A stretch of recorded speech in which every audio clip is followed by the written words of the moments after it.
welcome to We're Having Fun podcast. This is a podcast where we're having fun. Yep. In general. Mm-hmm. That's all. Yep. See you next time. Just reporting in that we had fun, and that's it. Thanks for joining us. Oh no, all my notes are gone. Oh well, I'm sure it's fine. Hi, Krista. Hi. I haven't seen you in a while. Yes, you have. Yeah, we just watched all this stuff last night and everything. So yeah, I've seen you. Mm-hmm. Seen you around. How are you? Anyway, we should probably just get into it. Why are we making small talk this? I don't know. Wow. So we're back and we watched the newest edition, episode, whatever they're called, of What If. Yes, we did. And it's Party Thor. Yep, Party Thor. Did not know anything about Party Thor. Yeah, I had no clue what this episode was going to be about until we opened Disney Plus and it was like, Party Thor. And it's like, oh, okay, cool, I guess. There has been like that commercial for Kia, I don't know, somebody, where Thor's like driving around an SUV and all happy and partying, True, I guess. But also it has other characters that were not in this episode because I'm pretty sure that Captain Carter is in that commercial. Yeah. She was not in this episode. Yeah, I think it was just like a big crossover the whole series and whatever car maker this is. But I mean, Thor has been in an episode before. Yeah, so. It's a weird choice. So, I don't know. Anyway. But yeah. Party Thor. Came out of nowhere, and it was, I think maybe it was my favorite episode, just because it was so stupid and silly. It was so dumb. It was real dumb. It was just like cameos and everywhere. Just jokes and silliness. Yeah, it was very silly. Yeah. Yeah. What'd you think of this? It was alright. Like I said, I mean, I'm just not really into the show that much, but this one was probably up there. Yeah. In the best ones that they've done so far. I think that was part of mine, is that I'm not into it much, so let's just have fun. Yeah, so it's hard to choose a favorite, so I still like I still kind of like the one where T'Challa was Star-Lord, and I did kind of like the zombies one. Yeah. I thought it was interesting. But yeah, this one is also up there. Yeah. With those other two. Yeah. Yeah.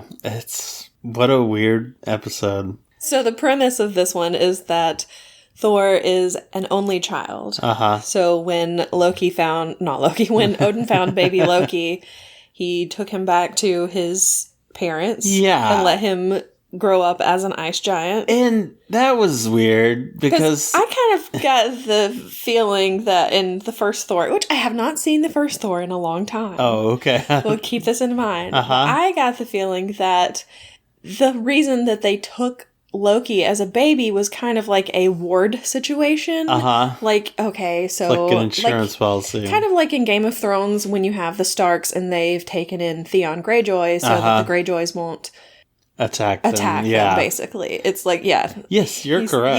He's like their bargaining chip, kind of. Right. So that's how I've always thought that Loki was supposed to be. And then he's just like, correct. Okay, here's your child back. It's like, they were all so happy, like, oh, this is great. It's like, aren't they supposed to be at war with the ice giants? Okay. Everybody's just all peaceful and having a good time.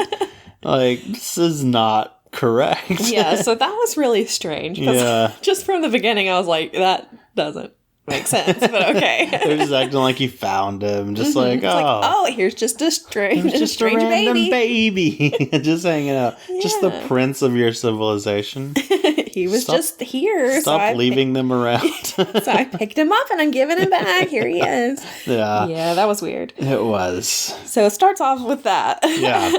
And we see Loki as an ice giant. Yes. And he's all big and tall, which he's not in regular continuity. No. Which is... makes me think, like, why isn't he real big? Yeah, even when we've seen him blue, like an ice giant is, he's not actually an ice giant. Yeah. He just is, like, normal Loki size. Yeah. Or normal size Loki, I guess I should say. Maybe growing up in Asgard it stunted his growth. Yes. Maybe. Yeah. Maybe he had to grow... maybe if he grew up in Asgard, it stunted his growth. But if he had grown up in whatever his realm he's from. I can't remember. Ice giant realm is. There's so many of them. Permafrost. Whatever. Anyway, if he had grown up there, maybe he would have grown up as an actual giant. Maybe. It stunt his growth. I don't know. Maybe it's weird. Asgard is like coffee, and it apparently stunts your growth, even though that's not completely true, because I had coffee as a kid, and I'm not exactly short. Never drank coffee, really, and I'm short, so we are the opposites of that theory. So I don't know. Maybe it was Asgardian magic. Maybe. Because, they kept him as a white boy the whole time instead of blue, like he's supposed to be. Yeah. I don't know. I don't know how they would do that. Who knows? There's probably something going on there. Another thing I liked that they did, because they're like, Freya's going on vacation. Yep, she's going out with her friends. Odin's in Odin sleep. Yeah, I love the way it's like... They're waiting for him to fall asleep, and she just touches him. Okay, he's asleep now. We can go do whatever we want. And so, of course, Thor wants to party against Freya's wishes, and he gets his gang together. They're not dead, thank goodness. And they walk by the gauntlet again. It's still just hanging out there. I love that it's still there. That was the only treasure they showed. And I'm like, hey, remember when we put this gauntlet there? We messed that up, but it's still there. Good to see. So they go to Vegas. And they party. Mm-hmm. And Jane Foster is watching everything because she's a scientist. I do have one question. How did they get there without Heimdall seeing them? Yeah, I have that question too. There is that back door thing that he used. Is that okay. 2 or whatever that Loki showed him. But I don't know how he would know about it without Loki. I've seen that movie once, and it was not good, so I haven't watched it again. Yeah. So I'm sorry, I don't understand. There's some passage in the mountains or something. I don't know. Maybe they used that. But I had similar questions about that as well. Okay. And he's like, I guess I thought Earth was his thing to protect. And he's just talking about it like it's a crap planet and stuff like that. But maybe that got assigned to him once he was being Thor and Odin. It's like, here, take care of Earth. Learn some responsibility. It's like a dog. So Jane Foster finds him, and he's so attractive. Well, I don't know if I would consider her finding him. It's not like in Thor. Everyone else has already found him because they're all partying with him. And then she shows up and she's like, I'm going to make contact. I'm going to be the first person to make contact with an alien. And Darcy's like, I'm pretty sure all these other people have already made contact with him. It's like, yeah. Sounds about right. Yeah, you would think this would set off something with Heimdall still. I don't know what Heimdall was doing this whole time. I don't know. He really dropped the ball there. This universe's Heimdall is not competent. That's fine. So Jane finds him, and of course he does his little head shake where his Pantene Pro V hair just goes everywhere. Gorgeous. Beautiful blonde locks. Mm-hmm. And she's like, oh my God. Falls for him instantly. Mm-hmm. And then he starts being all poetic when he's talking to her, and she's just falling for it real quick. And I'm like, no, yeah, no, yeah. They get matching tattoos. Well, kind of matching. They're like a pair, basically. So he gets science on his, and she gets magic on her. Yeah, on her arm. Yeah, quality tattoos. Not gonna regret that. And there's so many people there partying because you've got all of Thor's friends. Then you've got what is his face? Jeff Goldblum's character. Oh, Grandmaster. Yeah, he's there. He's there. His crew. His crew is there. Also, a lot of the Guardians are there. A lot of the Guardians. Who else? The Skrulls are there. Skrulls are there, yeah, because he gets them all to change into him. It's like, so wow, dumb. Okay. There's Howard the Duck is there. Howard the Duck is there, and he and Darcy get married. Yeah, that was such a weird little tangent. Yeah, even though he made fun of her at the beginning because he was he was nagging her. He was nagging her because she's a brunette. And I'm like, excuse me. How dare you? Yeah. How dare you, Howard? He's got game. I guess so. I mean, it worked. No. I don't understand. No, that's a terrible, terrible method to pursue. I mean, it worked in this situation, but Howard the Duck is so lovable. What can you say? Okay, sure. I wouldn't go so far as to say. I mean, you got Leah Thompson in his movie. How did that happen? Believe me, no one knows. Oh my gosh! No, I'm assuming you're asking how did that movie happen? Oh, yes. There are many questions I have about that movie. But we're not talking about Howard the Duck, the movie. Yeah. Will we ever talk about it? No, probably not, because that movie is awful. And I don't want to... Fine. Darn it, now it's in my head. Well, anyway, who some of the, like, golden people from Guardians 2? I can't remember their names. But, I don't know. Universal Church or something. I don't know if they're the same people. Anyway, they're there. A lot of people. Mm-hmm. Everyone's there. Sater's there. Is that his name? Surtur? Who? The big fire guy. Big fire guy. I don't know, but he like messes up the Statue of Liberty. I'm like, trying to hit on the Statue of Liberty. Sir, what are you doing? That is a statue. Takes her arm off. Yeah. And then of course, they wake up like the next morning. Mm-hmm. They have like a hotel room. Jane's in bed with a phone on one side and a phone on the other side, both going off. Oof. With unknown numbers. Yeah. Rocket Raccoon's sleeping in a sink. Yeah. And you and at one point you can hear Thor say, "There's a rabbit in the sink." Yep. So we get the whole rabbit callback again. That was nice. I did love it. And then S.H.I.E.L.D. shows up. Yep. And they're like, "Hey, Jane, you called us about aliens. Yeah. And here you are sleeping around with the aliens."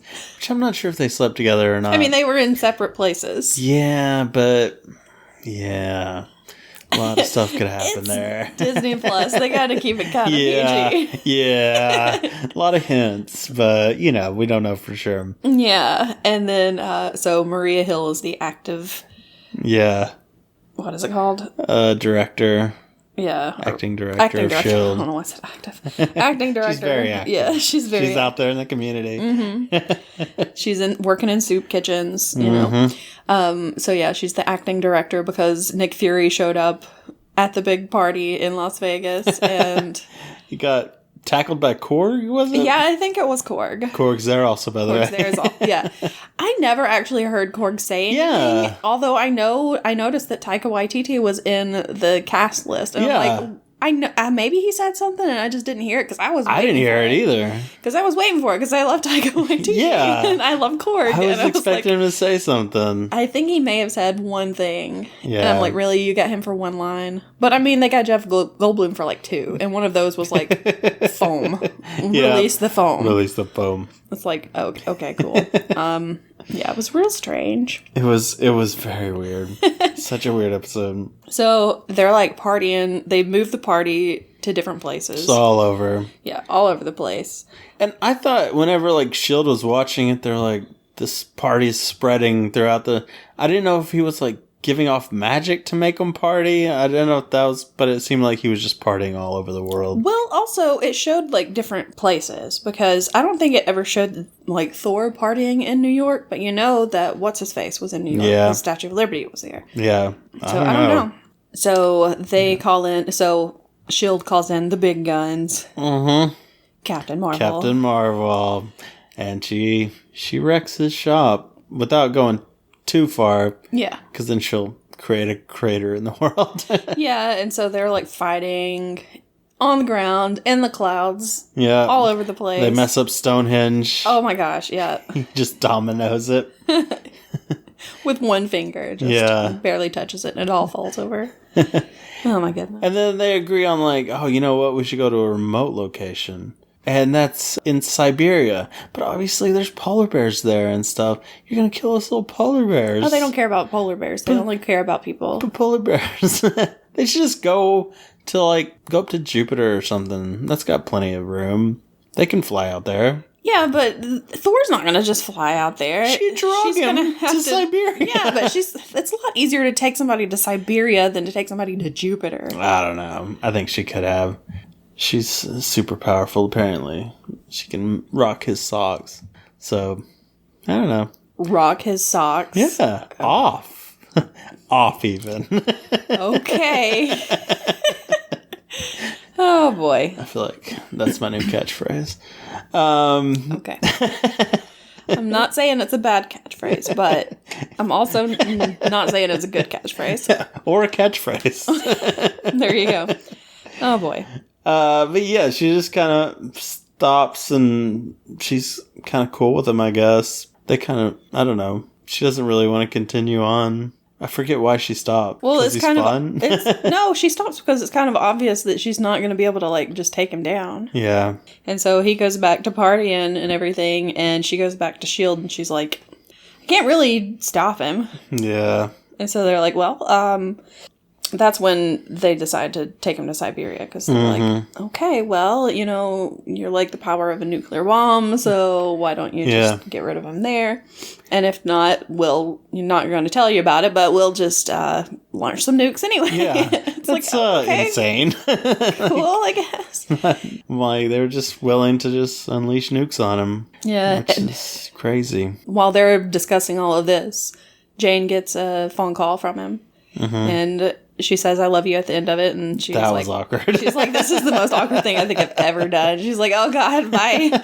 And just hangs up. And then Loki calls her at one point and yeah. And is asking if she's got a friend for him.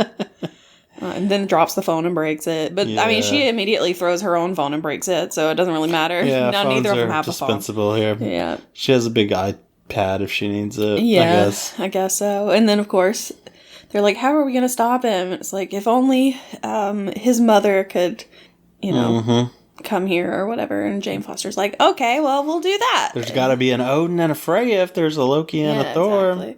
So she's like, and that means there's got to be a Heimdall. So she's like, Heimdall. Yeah. Creates an amplification system. Yep. Which I don't think they need, but, you know, whatever. Whatever, it works. Yeah. Because he takes her to Freya. Mm-hmm. And Freya's like, really? You're going to make me cut my vacation short so that I can go talk to my son and get him to stop partying. Yeah. This is great. And she's like, okay, well, bye, I guess. I'll see you in the next, you know, in like 1,000 years. Yeah. When the next time that I get to actually have a vacation. She's going to die probably before then. Maybe. Who knows? She might not in this universe. Maybe not in this one, yeah. But yeah, so she contacts Thor and is like, hey, I'm coming. Yeah. I'm coming. He's like, I'm studying. It's a culture exchange on Earth. She's like, okay. Well, can't wait to see it. I better see it when I get there. And he's like, oh, no. My mom is on her way. So he starts freaking out. Yep. And he's like, okay, I need everybody to help me put everything back the way it was. And they're like, now we're going. Yeah. So he Grandmaster and Loki peace out. Yep. They're not helping. So they just all start leaving, and he finally gets their attention. And is like, my mother's coming. And they're like, oh, okay, we'll help. So they set everything back. Yeah. Rebuild Stonehenge. Take off some graffiti. And fix the Statue of Liberty. Yeah. Somehow they're able to complete it before Freya gets there. Yeah, because she's like literally on her way. I don't know why it took her so long to get there. Maybe she was really, really far away.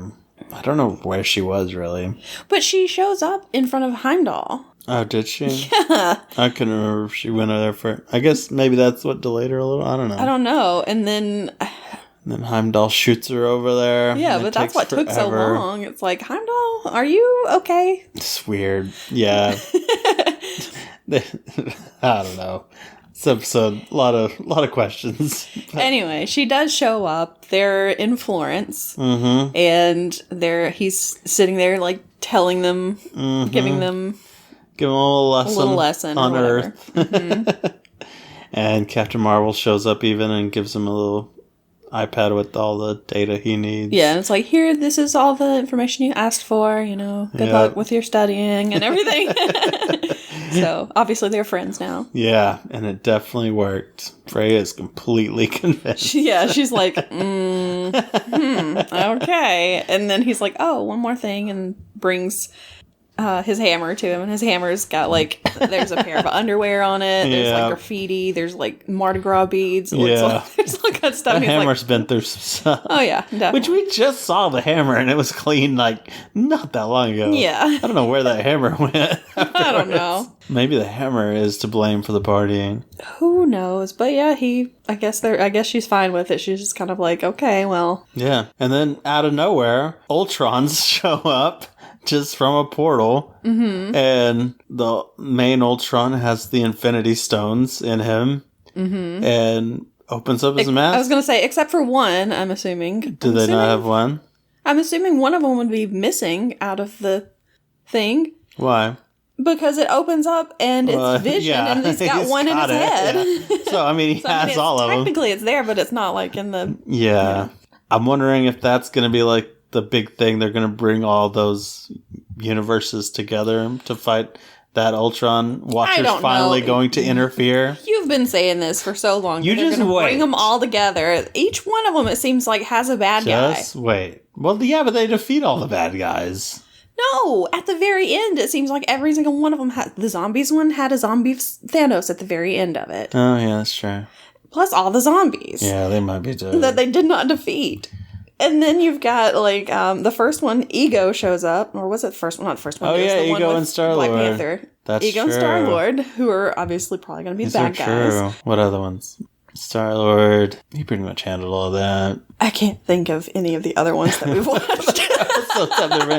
Doctor Strange is in his little cocoon. You've got the war between Wakanda and U.S. So you've got Killmonger as a bad guy. I tell you, I still think...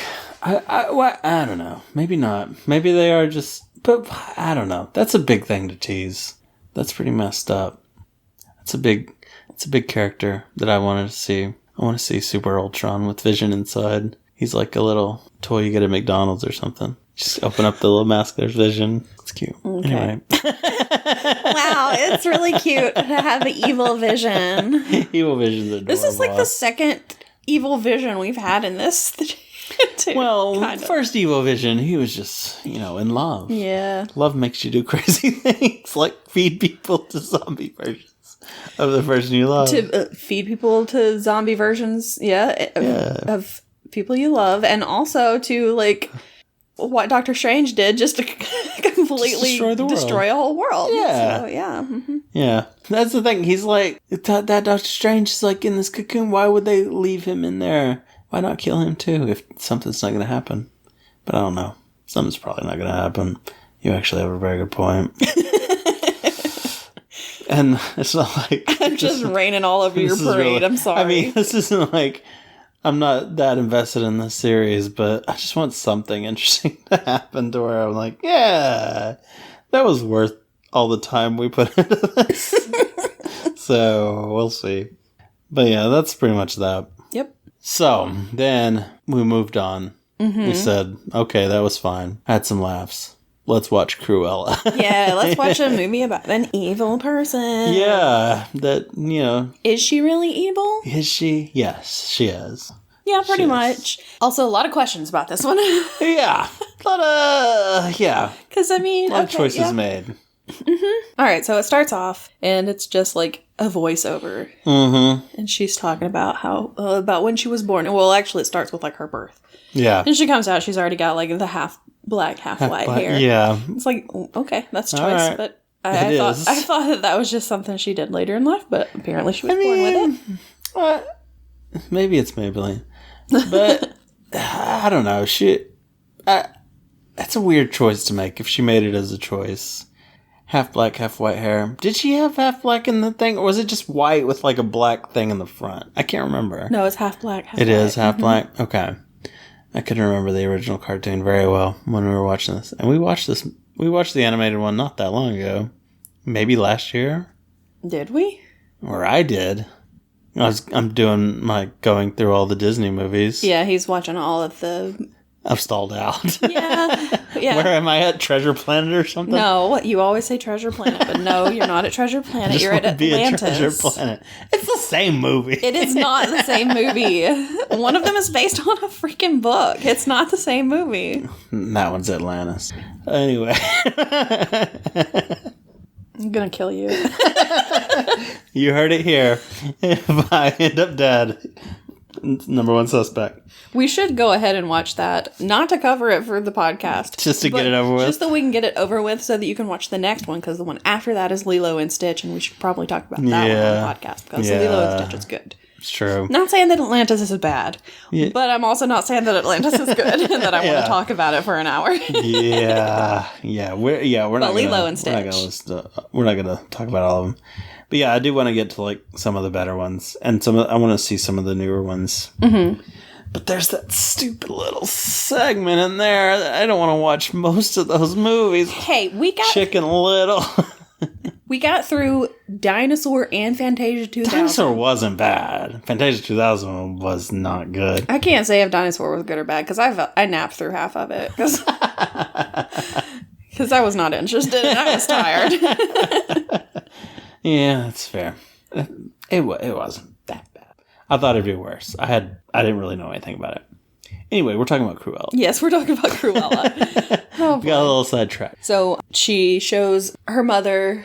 She's in her little stroller or whatever, and her mother's leaning over, and there's a pendant that she wears around her neck, and she's like, "That's the jewelry that is the reason I'm dead." And I'm like, "No, you're not. Yeah, we know you don't die." It's like, okay, sure. We know this is about somebody in the future, right? Yeah, exactly. So anyway, an old lady walks by and sees her and is like, "Oh, well, that's unfortunate." Yeah, sorry about your kid. Rude. Anyway, so we find out that her name is actually Estella. Estella. He did that every single time they said so. That's not true. Twice, maybe. I think it was maybe. I think it was more like 4 times. We'll see. Okay. Anyway, we'll see. We'll listen back to the recordings. We didn't. Okay. I record everything. No, you don't. Okay. So her name is Estella. Estella. Do you want me to turn this podcast around? Because I will turn this podcast around right now. We will go right back home. No vacation. Oh, no. No Disney World. No. Go ahead. Okay. So, her mother seems like really nice. Yes, she's quite lovely. She is not very nice, though. No, but that's Cruella. That's true. She's nice when Cruella's not around. Cruella's the bad one, so she kind of acts like she has 2 personalities, even though it's like, not really. I don't know. It was weird. It was very weird. So she starts school, and she meets Anita Darling. Now, I did do that several times. You did. Movie, Thank you. Yeah. I can't help myself with that one. Yeah, I couldn't help myself. But it's not...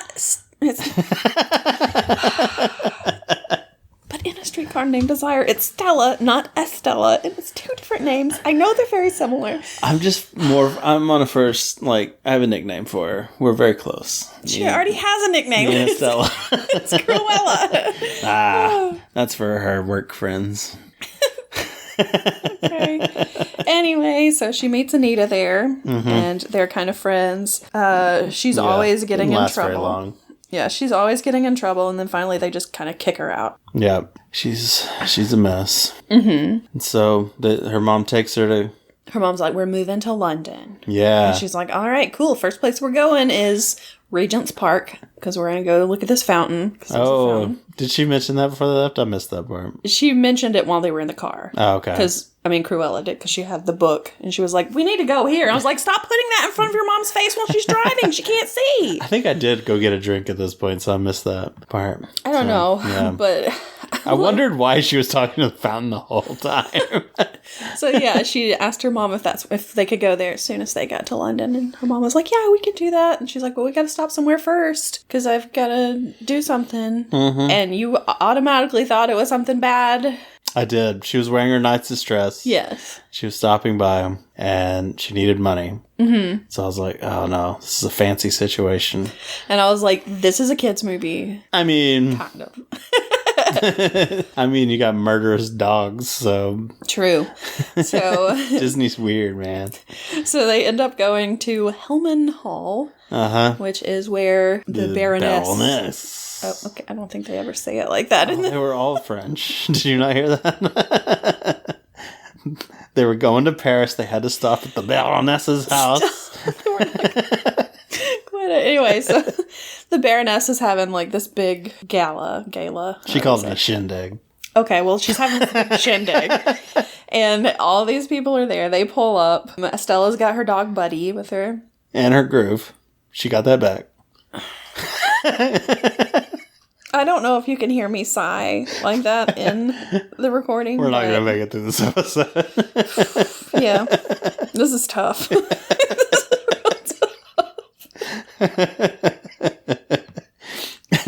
This is actually an experiment to see how long you can last. It's not going to be long. Oh, no. It's so, we're still at the first 10 minutes of the movie.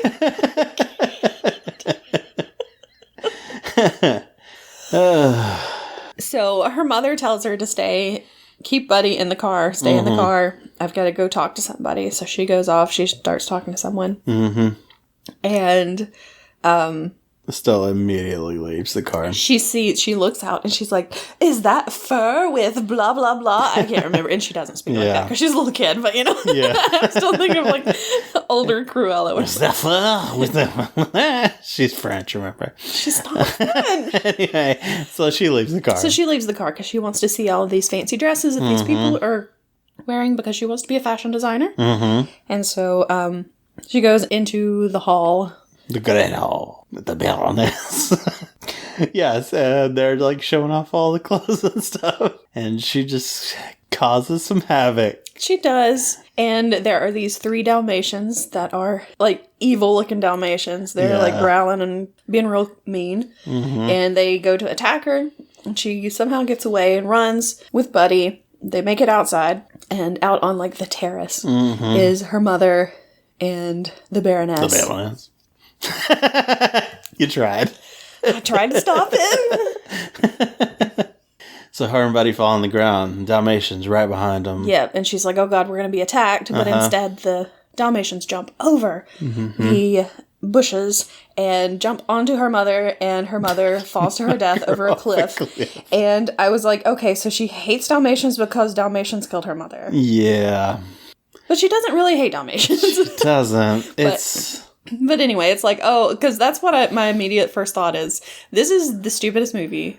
She hates Dalmatians now because Dalmatians killed her mother. Yeah.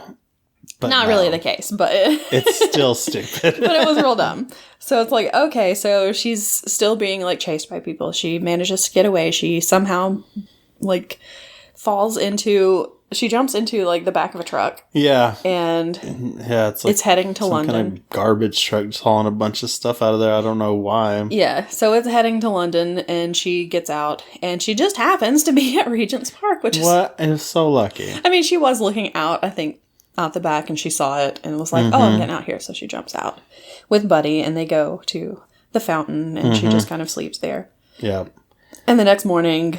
Horace and Jasper find her. There they are. Kids. They're grifting. Mm-hmm. They're stealing. They're wheeling. They're dealing. Horace is like taking coins out of the fountain. Yeah, blatantly. And Jasper is just like stealing people's wallets as they pass by.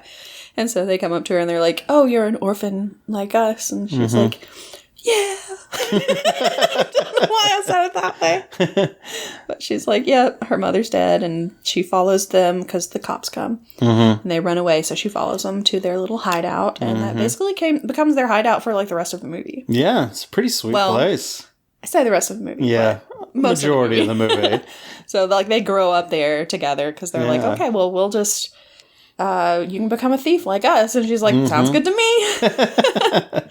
Why not? So it's Horace and Jasper and Cruella's dog Buddy and Horace's dog Wink. Yes. And Wink is the cutest. I love Wink. Wink is like a little chihuahua. I want Wink. So cute. Has an eye patch. He does. Which is why it's called Wink. He's always winking at you.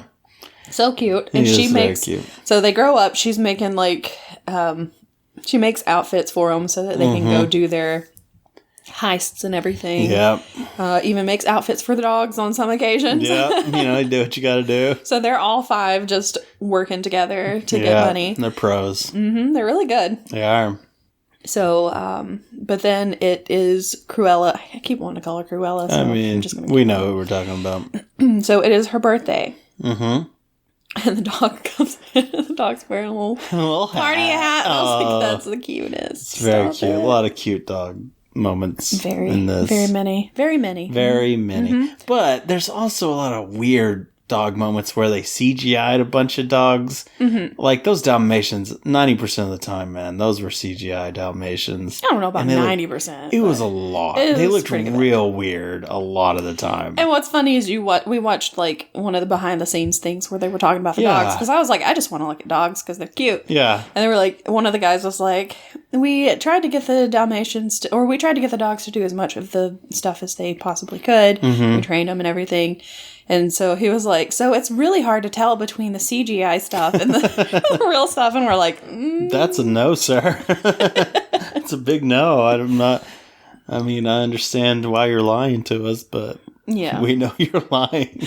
We watched the movie.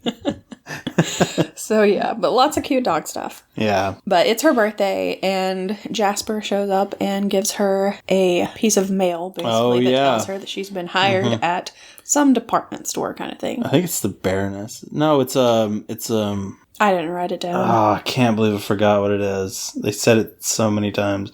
Had all these signs that she was always looking at and stuff. But it's basically a department store. Yeah. And so she's imagining probably that she's going to be like on the floor helping people like, pick out things to buy. Instead, she's on the floor scrubbing toilets. Yep. And on the floor scrubbing the floor. The floor. So she's always trying to talk to the manager to get a better position, and he's like, no, keep scrubbing them toilets, girl. We didn't hire you for that. Exactly. So, and she sees like the window display, and she's like, oh my God, it's terrible. So bad. If I could just get in there and fix it. Exactly. So, she does end up going in and... One drunken night. She steals like the manager's brandy or whatever. Yep. And she drinks it and goes to the window display and changes it all up and falls asleep, passes out there in the window display. And the next morning she's like, oh no. I think I did something bad. Yep. But luckily. And she does get in trouble. She does. And but getting fired. The Baroness shows up. Yep. Don't do it. The Baroness shows up. Wait, who showed up? Shut up. Who has like House of Baroness. The House of Baroness is like her clothing line. Well. And she shows up. And she's like, hey. That window display is amazing. Who did it? And they're like, or no, she says, who did that window display? Because she doesn't say it's amazing. Yeah. She's just like, who did the window display? And they're like, somebody, we fired her. It's cool. And they're like, she's like, why did you fire her? I want to hire her. And so they give her like the card to say, okay, here you go. Show up here at like 5 o'clock tomorrow morning or whatever. Yep. I did forget to say that it shows her, she realizes that people are going to notice her hair when she's little. Yeah. So she dyes it. She does. The scene where she starts dyeing it, I'm like, you're going to get that dye on everything. Everything. That bathroom is going to be a mess. Her hands are just going to be red. Because she's not wearing gloves of any kind. Just spraying a big glob on there. She's pouring a big glob of dye on the top of her hair. It's dripping around, like, all over her, like, all down her face. Or not down her face, but down like the sides of her hair. And I'm like, yeah, she's ruined. You're going to get that all over your clothes. You're going to get all over the bathroom where you are. That's just a mess in the making. But anyway. Yep. So I don't know why I just had that, but I'm like, what are you doing? But yeah, she's redheaded in this. So yeah, she's redheaded so that they won't know that she's the little girl that was causing all the havoc at Hellman Manor or whatever, Hellman Hall. Yeah. And she was trying to get away from the cops at that time. So she's like, they're looking for me. So yes. Because, I mean, people are going to be they're going to notice somebody who has hair that is half black, half white. That's a pretty distinguishing feature. Yeah. So, anyway, so she starts her new job at the House of Baroness. Yep. She comes in. They're like, okay, we're starting the new collection. Yep. Get a mannequin, get some fabric. Make it happen, designers. Exactly. So then the Baroness shows up and she's walking through all of the designs that these people have made. And she's like, that's terrible. You're fired. That is... I don't even want to look at it. And she sees Cruella's and she's like, this looks interesting, you know, and she like basically this is a straight razor. She just straight razors like the sleeves off of it and cuts Cruella, and she's like, oh, you cut me. She's like, do you see the color of this? I want fabric this color, the color of her blood. It's like, okay, this is a bit much. Yeah. So she's real weird. Yeah, she definitely is. But she ends up liking Cruella. Yeah, because she's good. She's good. She's good at her job, and I mean, she's good at designing. And also, when she told her to get her lunch, she got everything correct. Yeah, and so which I was very surprised by. Yeah, because she was not writing that down. Yeah, she's not paying attention. I'm like, as soon as she got to the end of it, I would have been like, I missed all of that. Yeah, you're getting ham and cheese. Good luck. I can probably find some cucumbers. I'm not going to cut them the way you want them, though, because I don't remember. Yeah. So, yeah, she becomes like a favorite of the Baroness. And she knows her as Estella. Yes. She knows even her though as we're Estella. going to call her Cruella. Yes, she knows her as Estella and as having red hair and glasses. So, yeah, that kind of goes on. And then what prompts her to, like, does she, like, no? Oh, This also when she very memorable. Also when she brings her lunch, they go like they're in the Baroness's car, and the Baroness is eating her lunch in the car. And as soon as she gets done, she just tosses the box. Yeah, she just litters. She's cool with that. Okay, that's interesting. And we do meet her lawyer at this time, who is Roger. And you know it's Roger because his name is Roger. Yes. I mean, and there's also, no other Rogers. Yeah, exactly. And also, you know, he's a lawyer and he plays piano at a bar somewhere. And it's like, okay, plays piano, is named Roger, has to be Roger from 101 Dalmatians. Yeah. I mean, we've already got Anita, so the only person, and we've already got Horace and Jasper. The only person that is new other than like the Baroness is Artie. Yeah. Who works at like a secondhand store. Yeah. And is selling one of the Baroness's dresses just in the window. Like, yeah. Okay. Yeah. Not sure where he gets all his items, but I don't know, but Cruella buys it because she ends up wearing it later. Yeah. Because it looks nice. Also, Cruella goes to the park all the time and talks to the fountain. The first time she shows up there, she's with her dog, and I'm like, oh, that's cute. She's talking to her dog. They're like toasting each other because she's got like little teacups, one for the dog, I assumed. Yeah. But apparently it was for her mother, for her not mom. for her dog. Because poor dog. She talks to the fountain like it's her mom. Yeah. Which is weird. Yeah. Because the fountain's not her mom. It's not. But, you know. And I mean, I get this. She associates it with her mom, so. Yeah. You know, I get it. Yeah, she looks at the fountain. So I remember now. What sparks the change is she sees during, I don't know, there's a gala or something, and the Baroness is wearing... oh, no, it's not at the gala. It's somewhere. They're in her office. In her office. Oh, that's right. They're in her office, and she like leans over or something, and she notices that the Baroness is wearing her mom's necklace that her mother said was an heirloom. Was like a family heirloom. And she had dropped it while she was at the gala. Dogs were trying to murder her. So Cruella dropped it, and the Baroness picked it up. And she was like, oh, well, that's an interesting necklace you have there. Where'd you get that? She's like, oh, it's a family heirloom. And she's like... Some sniveling little worker tried to steal it once. And she's like... I forget what she says, but she's like... No, she didn't. Yeah. And she's like, excuse me. And she's like, no, I said that wrong. I meant, no, she didn't. I emphasized it wrong. I'm sorry. So she's like, I gotta get that necklace back. Yep. So cue heist theme. Exactly. And she sees where it's being held. It's being kept and everything. It's at like her home office or whatever. Yeah. And there are lasers. There's a big vault and everything. Or not, I guess it's not really that big when you open it. Yeah. But I mean, considering how much stuff is in there, it's a little bit bigger than it probably needs to be. Yeah. But then there are, like, security cameras and everything. So she gets Horace and Jasper. They're like, okay, this is what we're doing. Mm-hmm. We're going to get that necklace. And their plan, I mean, they got a plan. Doesn't really go well. No. I wouldn't say it was successful. No. So the plan is they're going to take down, like, all the security. Horace is going to go in pretending to be, like, an exterminator. Yep. And Wink is going to be a rat. A huge rat. A chihuahua-sized rat. Cutest rat. So cute. Wearing a little rat costume. Adorable. Yep. And he's going to go in and he's going to be the one that gets into the vault or into the safe. Yep. And meanwhile, Cruella is going to, like, cause a distraction. Yep. Because it's the black and white ball and she shows up and she's wearing a big old white jacket. Like cape kind of thing. And cowl. And she comes in, she, like, grabs one of the champagne glasses from the bottom of, like, the tiered champagne thing and breaks all of them. And everybody's like, oh, who is this person? And she takes, like, a match and lights the cape on fire, and underneath it is the red dress that the Baroness made, like, from one of her earlier collections. Yep.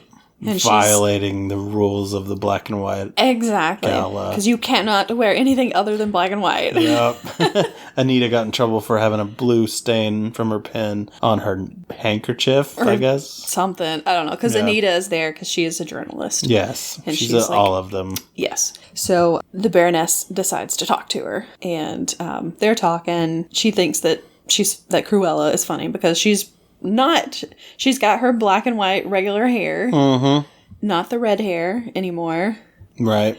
And so she doesn't realize that Cruella and Estella are the same people. Yeah, I mean, like, this is a real different. Superman Clark Kent situation. Yeah, it is. It's like she looks exactly the same except her hair color, and one of them wears glasses and the other doesn't. Yeah. So... Yeah, and you would think someone with, like, an eye for detail, like the Baroness, would be able to spot that, but apparently not.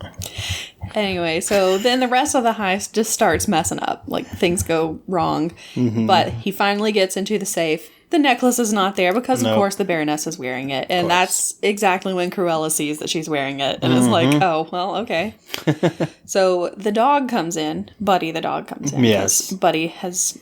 he's been there. He's just hiding. He's been hiding the whole time. He's laying low. Yeah, so she ends up causing some weird distraction. Jasper brings in food for the Baroness. Yes, and there are rats covering it. In it, yeah. So while everybody is dealing with the rats, Cruella grabs the necklace, throws it to Buddy. Buddy starts running out, but then the Dalmatians show up. The mean Dalmatians. The murder dogs. They end up getting... the necklace, and something happens, and the dog, one of the Dalmatians, swallows it. I don't remember why he randomly stopped and it got lodged in his throat and he swallowed it. Yeah, so Dalmatian swallows it. They manage to get away. Everybody gets away, and they're like, well, now what are we going to do?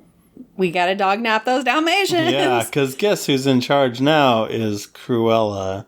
Yes, she does not want to be Estella thing's over. Anymore. You don't have to be like this character anymore. She's like, this is me, darling. Yeah. So, like, earlier in the movie, you could see her watching TV. She was working as, like, a maid at a hotel or whatever. Well, I say working. But stealing. But she's watching Lifeboat on the TV in one of the rooms. And so she starts kind of talking like Tallulah Bankhead in Lifeboat. And, so when she's Estella, she sounds different than when she's Cruella. Yeah. Cruella has the usual Cruella kind of and Cruella wears white face paint, I guess, a lot. Yes, and and some contour kind of on her nose and lots of black eyeliner and she's eyeshadow something. And stuff. Anyway, so... seems like a lot of work. So, the boys kidnap the dogs. Meanwhile... pretty easily. Yeah, very easily. Because Wink just walks in and is like, what up? What up, the dogs? Chasing the dogs are like, how dare you? It's like, well, he didn't even do anything. He just kind of like tilted his head. But that was enough. That was enough. Those That's all you had to do. Dalmatians are aggressive. But so they kidnap or dog nap them. And they're waiting for the necklace to come out the other end. Yep. And but they don't know which one of them swallowed it, so they have to get all 3. Of course. So then, while all this is happening, Cruella is back as Estella, and she is back at work. And they're working on the spring collection or whatever. Right. And they have no, what is it, like, it's not a centerpiece, but I forget what they call it. Focal point, basically, for the collection. There's supposed to be one piece that is going to be like the piece de resistance. Yeah. Oh, look who's turning the corner. The Baroness from the piece de resistance. Welcome to the club. Shut up. So anyway, Cruella goes on her lunch break, and while she's on her lunch break, she is designing something, because all of her other designs just aren't really up to muster, I guess. Yeah. So she's designing something on her lunch break, and the cameras catch her out there. And the Baroness is like, this is it. This is the one I need. I'm taking it. Yep. So she's like, get it on my property. Yeah. So she's like, all right, time for you to make it for me. And she's like, okay, I guess I will. So she makes it, and they're supposed to be like beading all over the dress. Gold bead things. Yeah, gold bead or orange, whatever, beading all over it. So they order this. She orders like the special beading for it. And Horace is actually the one who brings it. Yeah, and when it happened, I was like, that's weird. But nothing happened. He just delivered something and then left. I'm like, okay. And she worked all night on it and got it done. I was like, what's the angle here? And I was also thinking, do they not recognize Horace? Because he's there all the time. Yeah, it's like they have him on camera trying to steal stuff. Yeah. And pretending to be an exterminator, but whatever. I don't know. She's got other things to do. Who knows? So she puts all the beading on.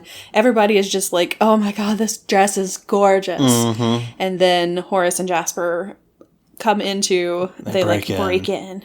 And they know that Horace and Jasper work for Cruella because they say something. Yeah. About Cruella. Well, whatever. Maybe. I don't remember, did they? It took a while to get the guard's attention because he was asleep. He was asleep. They were like, we gotta make sure that we're seen. Yeah. So, yeah, I don't know. I guess they knew somehow. Anyway, so as soon as the guard sees them, they're like, we gotta get out of here. So they they leave. And so the next day they're like, oh, Cruella sent someone to try to get our designs, so we have to lock these into a vault. And so they do. Yeah. And of course, there's the beautiful dress in the very back. And like, we don't want her to get this design, so it has to be locked away. It's true. And meanwhile, like before all this, Cruella's been showing up at like every party, everything that the Baroness is at, and creating a scene, overshadowing. Showing up in a dump truck and having a long trail of garbage dress. That was a weird one. It was weird. But yeah, she's making her name.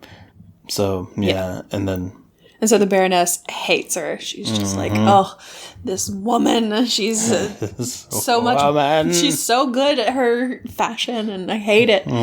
So she's trying to get the police to arrest her. And she wants to sue her. So she's not really doing anything because she's like, I want to sue her. Roger's like, you don't really have a reason. There's not really a way for me to sue her. There's no grounds for you to sue her. And she's like, oh, well, fine, you're fired. And it's like, guess I'll go to music. Go home and write some songs. I don't know. With a dog. Well, he doesn't have a dog yet. Yeah. So yeah, Roger gets fired.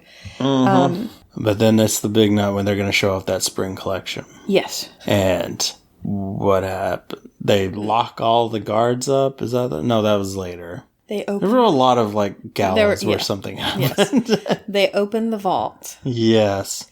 And moths just fly out like crazy. They just come out everywhere. Yeah. They're just flying out of there. And I'm automatically like, oh no. Moths don't need to be near dresses, near clothing. Yeah. So, yeah, they ate through the clothing, and you find out that those were not beads. They weren't. They were little cocoons. Yep, little cocoons. Little moth cocoons. And all the moths, while they were locked up, they all, or not all of them, but a bunch of them hatched. And the moths ate all of the other dresses. Yeah. So her whole spring collection is just gone. Yeah, it's destroyed. So, and then everybody runs out because all these moths are everywhere. Yeah. We got to get out of here. And oh my goodness, there's a rock show taking place right next door, right feet across away the street. That we didn't notice. And no one in the security team noticed. Exactly. And it's Cruella's spring line or whatever. Mm-hmm. Jasper and Horace are rocking out, and Artie's singing the Stooges, which I didn't know was the Stooges song, but you pointed out that it was a real song. I was like, I've literally heard this song like, before. I want to be your dog. Like, okay. Anyway, yeah, so we get to see Cruella's beautiful... That's all black and white. Yeah. Pretty much. She walks out. It shows, they're like, Cruella! And then she is walking down, and it looks like she's wearing Dalmatian fur.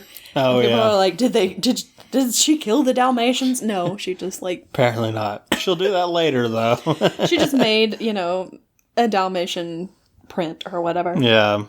And so she's, the police show up. They have to all leave. She gets back a little bit late. Oh, since she was the one who made that dress, they know that Estella is Cruella. Yeah, she figures it out. She figured it out. Anyway, so they know now that Estella is Cruella. Mm-hmm. So she's going, like, the Baroness is going crazy. She wants to kill her. So when Cruella shows back up at her apartment... Well, and they also see Jasper and Horace walking away in the crowd, and they finally put it together, like, I've seen those guys a lot. Yeah. Those guys look familiar. They were on the feed. They're the ones that broke in. So it's like, that guy was an exterminator, and that guy gave me a plate of food that had rat's hole on it. This seems curious. We should probably check into them. Yeah. So yeah. So I guess they followed them home. They did. And when she shows up at their apartment, coming up the elevator, she's singing the little song. She is. And then it opens up, and Horace and Jasper have been tied up. Yep. And there's the Baroness, and she has like some henchmen, I guess, with her. And they're there to kill Cruella. Mm-hmm. And frame Horace and Jasper for it. Mm-hmm. So that's basically what they try to do. Yep. And Horace and Jasper tie her up. Yep. Horace and Jasper go to jail. She's tied up. They pour gasoline over everything. They take the Dalmatians, leave Buddy and Wink are trying to help her. And set the place on fire. Buddy and Wink try to help her, and then you see a shadowy figure. Yeah. I was like, what's happening? I was like, well, that's obviously Mark Strong. Yeah. Because it looks just like Mark Strong. Why is he there? Is he like, what's happening? Because he's like the Baroness's butler number one guy, yeah. I don't know exactly. Yeah. Like assistant or not really, but I don't know exactly what I don't really know what his role is. I'd say butler's probably the closest thing. I feel like it's more of a butler.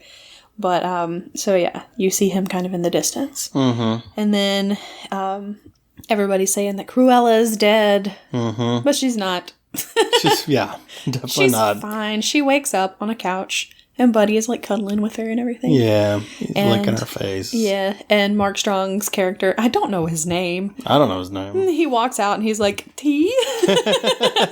Would you like some tea? Why am I not dead? Is her first thing. And she's like, and why are you here? Yeah.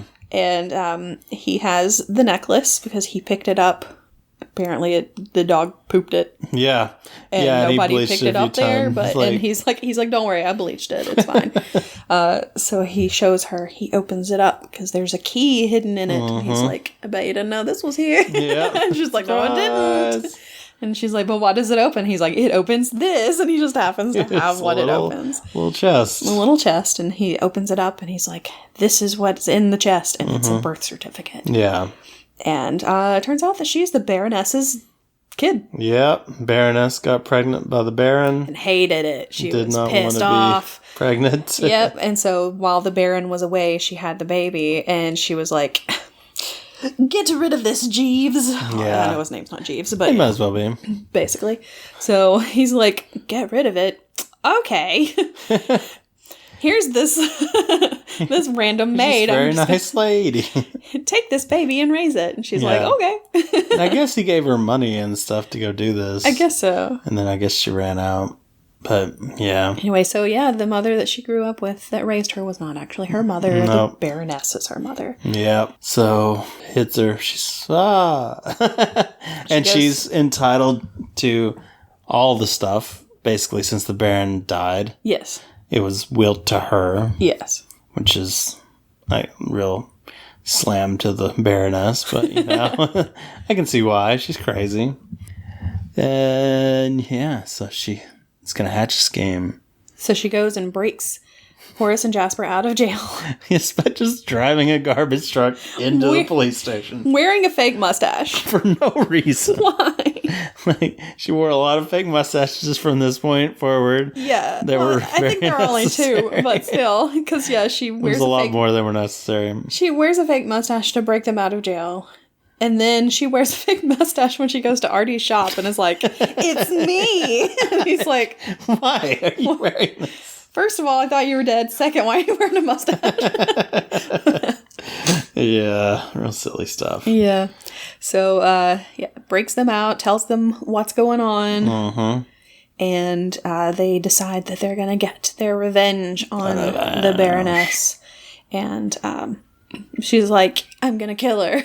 Yeah. They're like, you're not really going to kill her. They're like, right? Is that really necessary? And she's like, fine, I was joking. I'm not actually going to kill her. Yeah. And that's a character change. Cruella, since she's become Cruella, she's become a lot meaner to the guys. Yeah. She's not really friends with them anymore. She's more their boss and becomes what she is in the animated movie, basically. Yeah, and at one point she was like, those Dalmatians, they would make a beautiful coat. And they're like, what? And she's like, I was joking. Like, yeah. But were you? So we're all real struggling to just hang in there as rooting for this person that we know is going to just be bad. Yeah. And choosing to be bad. So, yeah. She forms a big scheme. Yeah. I was going to say, it's not really a heist. It's not. It's a big scheme. Big scheme. So she knows that there's going to be the gala at Hellman Hall. Yep. And that's where she's going to take her revenge on her mother. Mm-hmm. And so she does it by sending everybody who is going to be a guest at this place. They gathered everyone. Sizes, addresses, and just names and everything for these people. But the thing is, why did they need their sizes? Because she made them, like, the dresses and stuff. But she didn't have to make them dresses. She didn't have to. All she had to do was give them the wigs. Yeah, she didn't have to, if she wanted to just not be fully in on this revenge plot, but she's fully in. They weren't, were they all even wearing the same dresses? Very similar, I think. They were all black and white, because they wanted the people to think it was her. I know, but just the hair was enough to tip them off. Because, like, when all the guests started arriving, they weren't tackling people because of what dresses they were wearing. They were tackling them because they all had black and white hair. Maybe. I don't know. So, that was kind of unnecessary. That was a lot of unnecessary work. Oh, yeah. A lot. Definitely. So, everybody is basically dressed the same. They all have their Cruella hair. Mm-hmm. And, even Horace. Yep. Horace looks great. He turns around and was like, oh, wow. That's a choice. He gets all of the guards and puts them into all the security guards and puts them into a room and locks it basically. With a sword. Or blocks it. With a sword. Locks and blocks. Mm-hmm. And then the Baroness comes downstairs and sees everybody looking like Cruella, and she's just like, oh no. And the letters that Cruella sent out to everyone was like, in memory of Cruella or whatever, let's all dress like her. Yeah. So the Baroness basically makes a toast to Cruella. Mm-hmm. And everybody's like, to Cruella! And then Cruella steals the dog whistle. Yeah, I thought she was going to stab her when she pulled out that pen. I was like, oh, she's going to murder her right now. She's really going to just straight up murder her. It's going to happen. But she doesn't. She just kind of pricks her a little bit to get her attention away from her other hand, and then pulls the dog whistle out. Yep. Which is what the Baroness used to kill her adoptive mother, basically. Yes. That's why the dogs jumped over the hedge instead of going after Cruella. So yeah, she has the dog whistle now. All the guards are in the room blocked off. Where it happens. And she goes and changes into her... Very quickly. Yes, into her Estella wig. A lot of very fast wardrobe changes. Yes, and walks out onto the terrace where her mother was killed. Yeah. So then she starts blowing the whistle, which gets the dog's attention. And the dogs drag the Baroness outside, basically. Yeah. And so she confronts her. And as she's confronting her, everybody else, all of her other friends, are in there going, "Psst, by the way, the Baroness wants you to go outside on the terrace. She has something to show you." So all these people are outside watching. When they're very sneaky. They do not hear. They make no this noise. Huge crowd of people. No one's talking. No, they're all just like, okay. Like, no one's like loudly sipping their champagne or anything. There's no coughs, no sneezes. No noise at all. Yep. And the Baroness and Cruella are talking. She's like, "I know you're my mom, blah, blah, blah." And then the Baroness is like, "I knew you were special for a reason. It's because you're my daughter. And let me give you a hug." And she's like, "You're not going to push me off." I'm sorry. I like that she's playing like, "You're not going to do that, would you?" And she's like, "Of course not." So the Baroness goes to hug Cruella, and she actually does hug her. And then she pulls away and pushes her over the side. Calls her stupid, pushes her over. So, yeah. So she falls, and everybody sees it. And then she's like, "Oh, no, all these people saw me." But she jumped.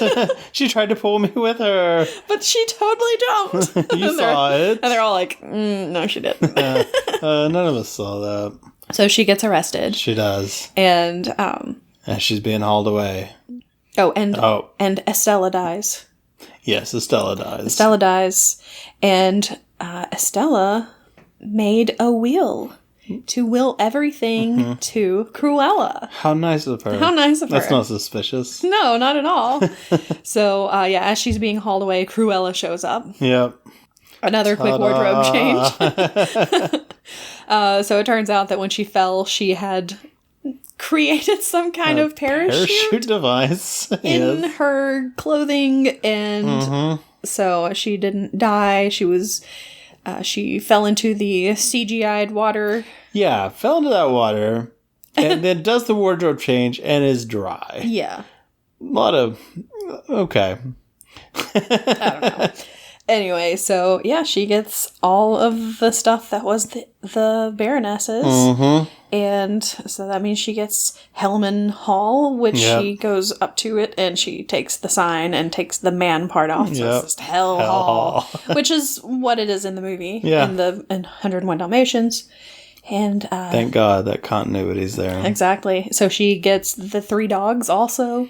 Yep, which she likes now. Yeah, she likes the dogs. Makes everything weird. Well, I think they all kind of ended up liking the dogs after they kidnapped them. Yeah. Or after they pup-napped them or dog-napped, whatever. Yeah, whatever you want to call it. Whatever you want to call it. And, of course, one of the dogs is pregnant. Because they did, one of them, somebody made note of it, was like, "Oh, this dog looks like she's fatter than usual," or whatever. I missed that part. Oh, okay. Anyway, so obviously the dog has puppies. Yeah. Pongo and Perdita. One of which is Pongo and one of which is Perdita for sure. And she gifts Pongo to Roger and Perdita to Anita. Yeah. Which means that they're siblings. Yeah.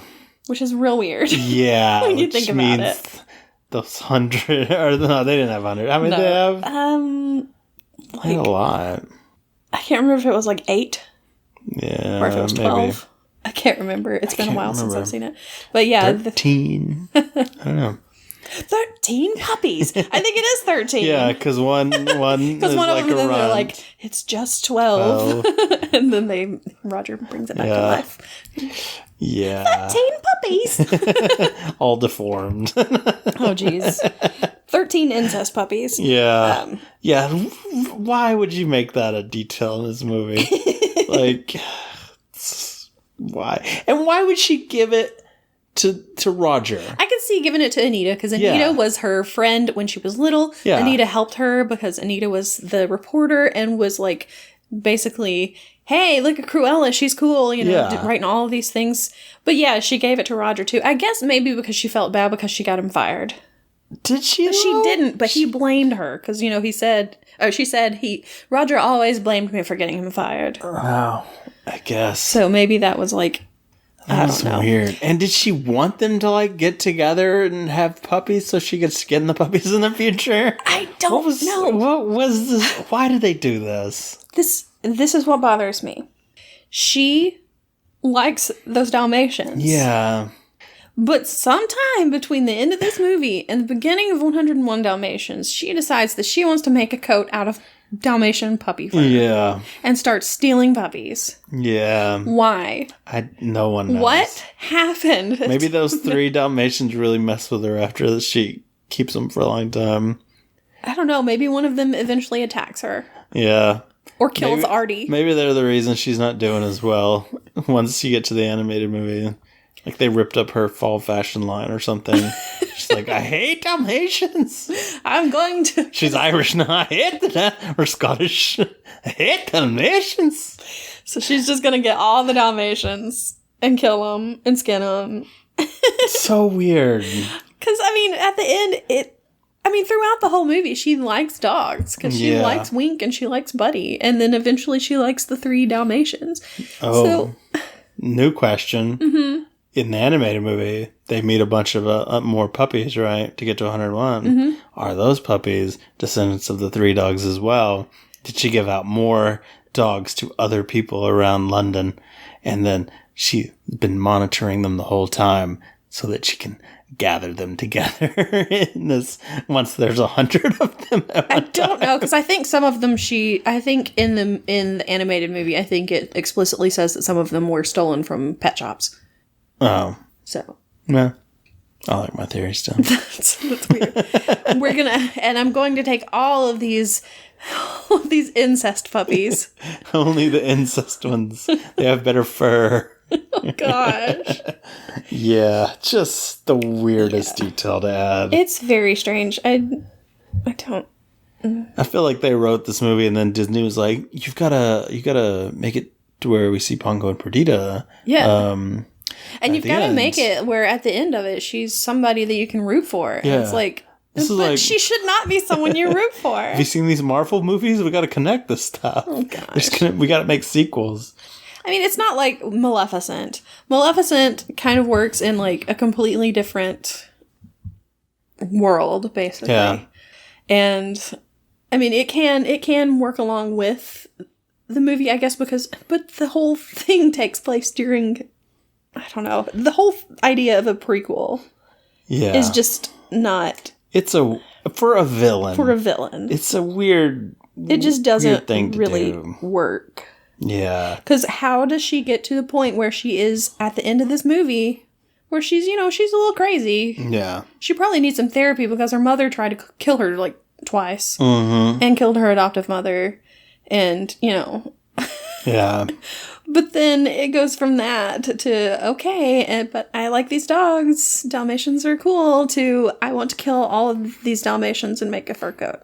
Yeah. How does she get to that point? That's what we need to know. That's weird. I don't know. So. We didn't need this movie. Number one. We didn't.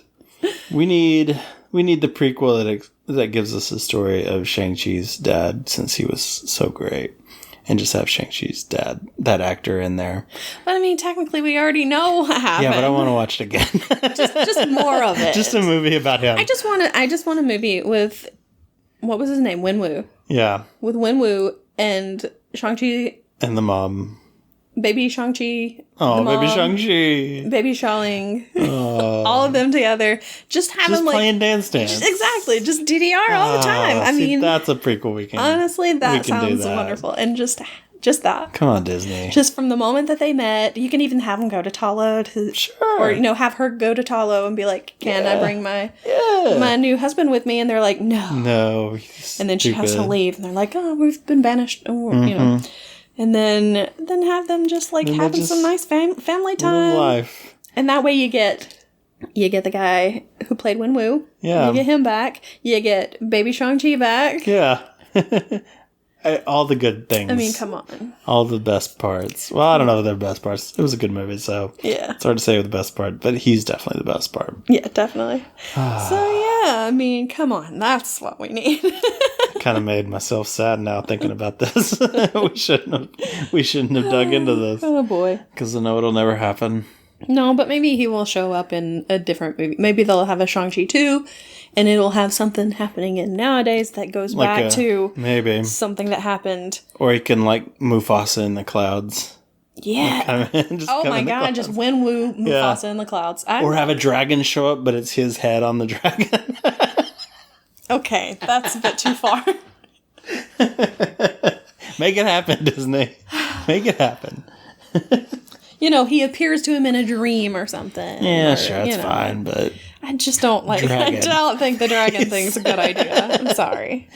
Or have Morris sprout a face, and it's his dad's face.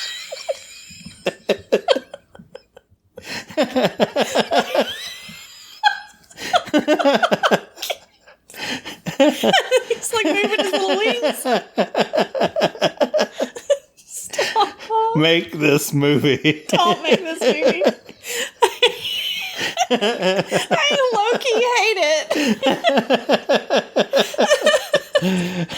Oh my god. Well, that's Cruella. Oh man. So now we have a snack for this week. I completely forgot about the snack because we've maybe been eating it beforehand, and because we've just been treating it like we treated ourselves. Whatever, because we ate some last night, we ate some today. Yeah. We've just been snacking on them. Which, it might be a spoiler for how we're going to feel about this. Yeah, it might be. But if you can hand me one, because I just want to eat one. Oh, gotta try this, make sure nothing's changed since I last had one. But anyway, the snack is... Hershey's cookies and cream. Because we wanted something that looks kind of like a Dalmatian. Black and white. And if you look at it, it's black and white. It does kind of look like a Dalmatian if you, if you look at the back of it. Yeah. I suggested a few other things. One was just dog treats. But you weren't for that. No, I wasn't. Besides, I have dog treats here. Would you like to try some dog treats? We're changing it up. Let's get some dog treats. I've got some dehydrated fish or chicken. Something? Oh, chicken. Yeah. No, the fish are gone. Oh, bummer. And then I also... Did you have puppy chow? Did they call it puppy chow here? Where it's like Chex Mix with like powdered sugar and chocolate. They call it Muddy Buddies. I know what it is, but I've never had it, and I don't think it's called puppy chow here. It's really good. I feel like puppy chow is more of a Midwest or like North kind of name for it. I don't know. Maybe. But we used to have it all the time in Texas. Like anytime you'd have like a kid outing, a parent would make puppy chow, which was fine by me because it's very good. But no, we're doing this because I didn't want to make puppy chow. Maybe another day. Cruella 2. We'll do puppy chow. Okay, so how do you normally eat this? We have had this discussion where... But we had it off. Yes, we did. Podcast. Yeah. Where I like to take a segment. These are a little thicker. These don't work as well to do that too. These are thicker than the whole bar. Yeah, because I tried it last night and I was like, this does not work as well that way. We're doing the Halloween candy version. Minis. Yeah, so it's like the little mini. Yeah, but usually when I have an actual bar, I'll bite off one of the little rectangles, and then I'll just hold it in my mouth and let it just melt into my mouth. The deliciousness of the white chocolate just melting in there, and then I'm left with all the Oreos, and I get a nice little crunchy treat at the end. But you do it different. I do break them off into the separate sections because they're set up like that. Mm-hmm. That's how you're supposed to do it. You don't just be a monster and just bite straight into it and just leave your teeth marks all around one corner. That's true. Can't do that. But yeah, I just I'm eating in sections. But break them into sections. Eat one section at a time. But I don't have time to let it sit there and melt. Because once it's in my mouth, it's time to chew and swallow that. I want it in my gullet. I want it now. So, no, I don't have time for that. I don't have time for... And I will let it slowly melt. And once it's all melted, I'll just crunch the Oreos. Yeah. No. I mean... I'm sorry, I'm not as sophisticated as you. You're a real pleb, but that's fine.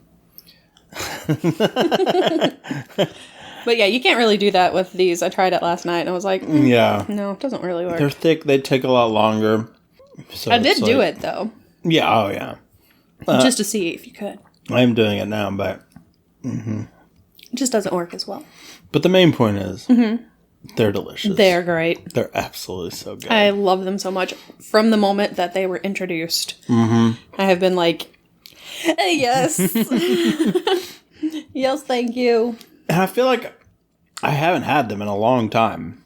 Like, I don't even remember the last time I had them. Probably like maybe college area time. Oh, really? See, I get them, like, occasionally I'll be like, I'll be in the grocery store and I'll be like getting ready to check out and I'll see one and I'm like, man, I haven't had one of these in about a year.